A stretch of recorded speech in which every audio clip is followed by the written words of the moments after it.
عید کی چھٹیوں پہ اور لاک ڈاؤن میں پاک فوج نے، NCOC نے، پولیس نے اور دیگر اداروں نے اور خود عوام نے بہت زبردست SOPs کر عمل درآمد کیا ہے، جس سے پاکستان میں کورونا کی شرح کم ہونا شروع ہو گئی ہے، جبکہ اس کے مقابلے میں ہندوستان کا ہولناک آدم خور کووڈ 19 UK تک پہنچ گیا ہے، اور وہاں 4.5 لاکھ 4 لاکھ روزانہ کے مریض اور 4,000 اموات کی شرح ہے۔ ایسے عالم میں میں پاکستان کے تمام اداروں کو خراج تحسین پیش کرتا ہوں، جنہوں نے زبردست کام کیا اور قوم نے بھی قومی ذمہ داری کا ثبوت دیا۔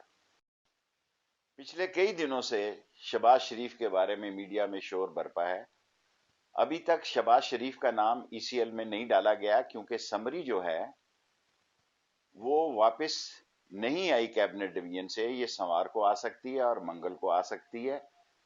یہ ایک ایسا کیس ہے جس میں کہ 14 ملزم پہلے ہی ECL پہ ہیں، اور ان کے خاندان کے اس کیس میں 5 ملزم جو ہیں وہ مفرور ہیں، اور وہ خود گرنٹر ہیں نواز شریف کے، اور وہ کوئی لندن سیدھا نہیں جا رہے تھے۔ لندن کا جو ہے انہوں نے پاکستان کو بلاکش کیا ہوا تھا۔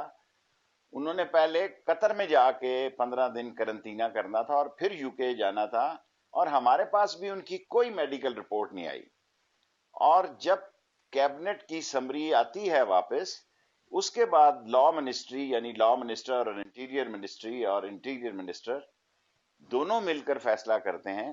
سو ابھی تک آپ کو سوار منگل کو انتظار کرنا ہوگا۔ امید ہے کہ سوار منگل تک یہ سمری آ جائے گی اور اس پر لا منسٹری اور انٹیریئر منسٹری فیصلہ کرے گی، اور وہی کرے گی فیصلہ جو قانونی، آئینی اور آرٹیکل 25 کے مطابق ہوگا۔